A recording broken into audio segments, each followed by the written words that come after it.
With the president's new strategy of removing U.S. troops from Syria, some are asking what's next on the Middle Eastern battlefield. One America's Jack Posobiec sat down with a retired colonel to learn more. We're excited to welcome back here on One America News retired Colonel Robert Maness, host of the Robert Maness Show. Colonel, thank you so much for being on with us. Thanks for having me on, Jack. Now, I've been following your analysis of the Syria civil war, and really it seems like we're in the wind down of the war here, and things seem to be returning to a sort of pre-2011, pre-Arab Spring status quo. Give me your analysis. What's going on the ground as we've seen the president withdraw American troops? What's going on with the different factions? The president's been trying to enact what we have seen as a plan that was proposed to his team a year ago by the Security Studies Group, and that is to have Turkey establish a secure zone, have a zone established by the Syrian regime so they can retake most of their territory and establish safety for the Kurds that fought alongside us, and enable the Syrian government to return its country to a peacetime environment.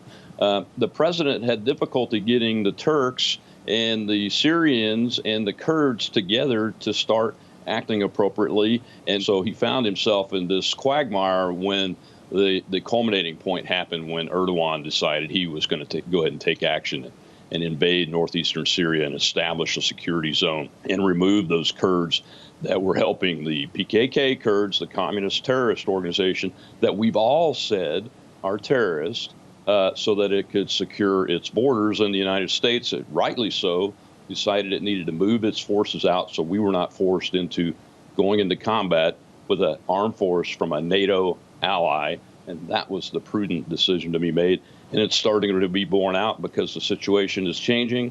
The Syrians are now supporting the YPG Kurds, and the Russians are helping them, and the Turks have established this security zone, and there's a ceasefire. Right, and it seems that there were some people for a long time that have been trying to back this sort of notion of PKK and YPG establishing a sovereign country there in northeastern Syria. They called it the Rojava Revolution. We saw members of Antifa militant groups from the United States travel there to receive battlefield training and battlefield experience.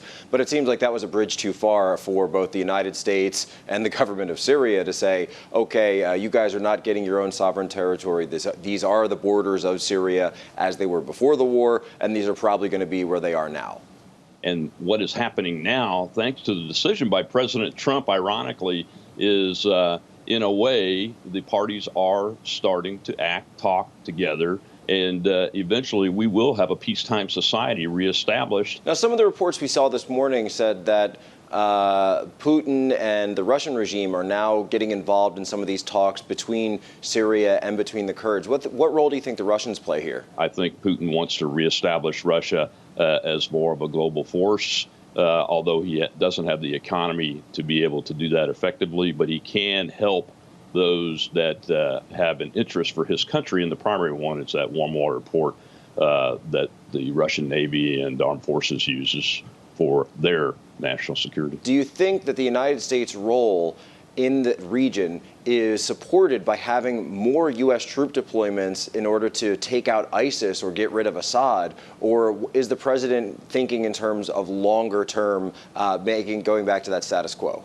But I would see that President Trump will continue to try to fulfill his campaign promise of removing American forces from the ground in that area of the world especially, and bringing them back home and disengaging in what many call these as forever wars or endless warfare or foreign policy by combat troops on the ground fighting in warfare that we don't necessarily have a national interest in, is what I call it. A final question. Why is there so much pushback in Washington, D.C. circles regarding the president's decision here? He's from outside the swamp. He's pledged to drain the swamp, and a big part of that swamp is national security and foreign policy spending. That's where the founders knew the power was in the budget, and those budgets will obviously have to be reassessed if Americans are not engaged in combat 24/7 around the world. And once again, it comes down to money. Colonel Robert Maness, thank you so much for coming on with us. Thank you so much for sharing your insights.